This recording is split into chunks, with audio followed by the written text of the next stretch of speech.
Jewish latkes, crispy golden potato pancakes served with applesauce and sour cream. Palestinian Knafeh, sweet, cheese-filled dessert covered in an aromatic syrup.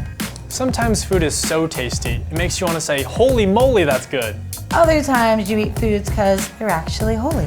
Shared plates of religious foods can help bring people together in spite of our differences. Our dish is the best of both worlds, crispy and gooey, sweet and salty. So all together now, spin that Mixplate. 2 existing dishes from around the world, 1 new Mixplate. From Tibet to Trinidad, people use food to celebrate their culture, faith, and life's big moments. And that usually means family feasts where you eat way too much. The holiday where latkes take center stage is Hanukkah, when the oil used to fry these potato treats symbolizes the oil that lit the temple in Jerusalem for 8 days when it was only supposed to last for 1. The earliest latkes were made with ricotta cheese by Italian Jews. But then in the mid-1800s, the potato latke came on the scene after crop failures in Eastern Europe forced farmers to plant tons of potatoes. Latkes are a shared love for restaurant owner Inon Sadok and chef Monalina. The Israeli and Palestinian-American pair have found harmony, sharing flavors in their restaurant, Shukshuka. So combining different ethnicities, different cultures' dishes together into a final product is kind of our vision and message. Take the tension between us as an Israeli, as a Palestinian, take the tension between us of someone that is not chef and she's a chef, and now I need to work with her on finding something that we both like. Latkes is a very simple dish, there's not that many ingredients. It's basically a shredded potato and onion that you kind of like make it like a small pancake, deep fried.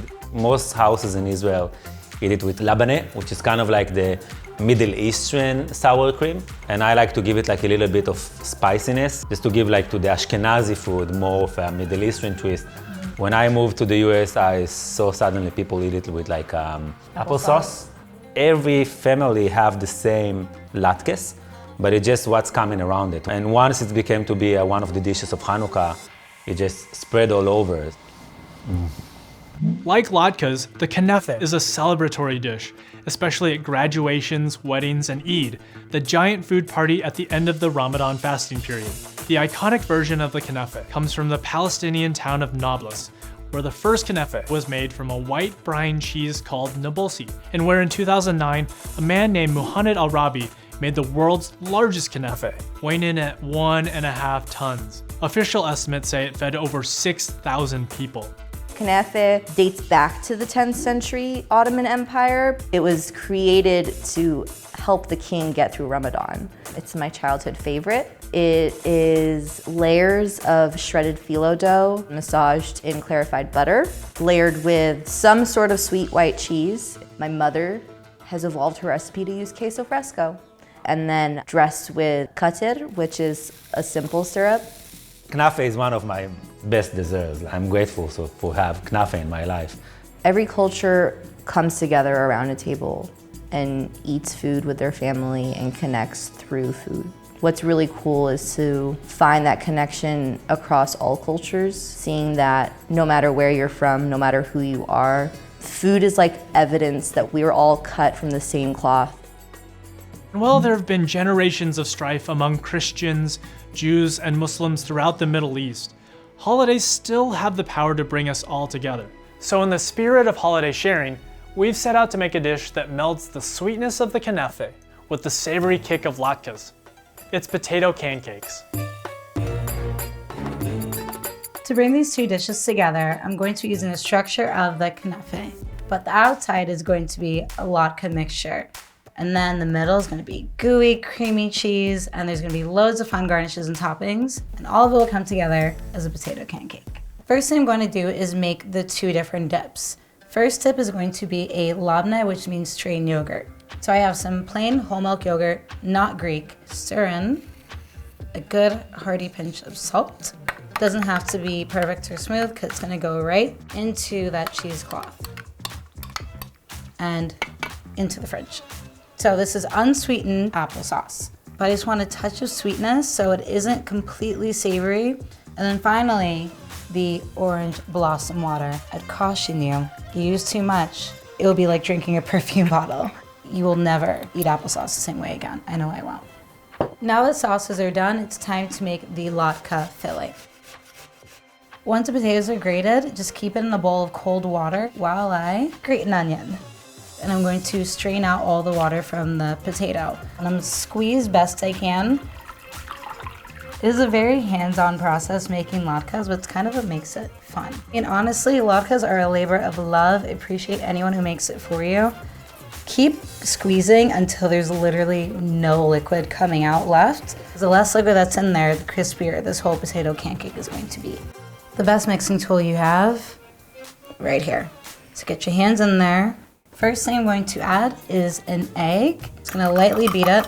You can use flour or you can use breadcrumbs themselves. So it's gonna look like a fairly thin layer, but what's gonna make it nice and tall is the fillings. And then I'm going with the first layer filling, which is ricotta cheese. After the ricotta, some mozzarella. So it's gonna dollop on the potato all over. So it's gonna cook about 10 minutes on this side before it's ready to flip. It's time for the big flip. You just have to be confident. All right, ready? 1, 2, 3.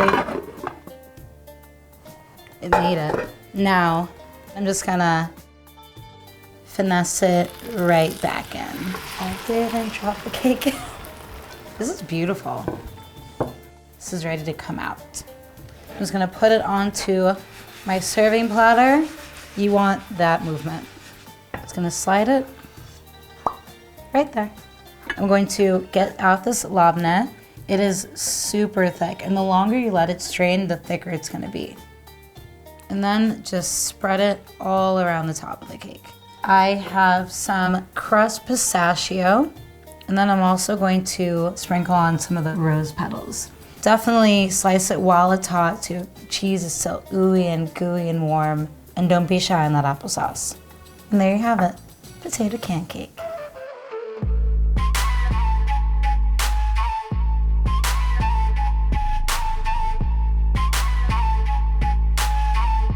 Ghetto, I love how you took a savory appetizer and a sweet dessert and turned it into this beautiful share dish. Yeah, it's like a savory cake, so you can kind of like have that dessert vibe, but at the beginning of your meal. You Ooh, look at that cheese layer in the middle. And then, this is like my favorite. Yeah. So it's applesauce, but orange blossom water flavored. Dangerously addicting. I might start drinking it. It tastes like beauty on a plate. The applesauce is definitely like MVP to tie it all together. And it kind of brings back in that dessert element into a very savory dish. Well, if you want to make this at home, all of your friends are definitely going to enjoy sharing this potato pancake together. So screenshot the recipe so you can make it yourself.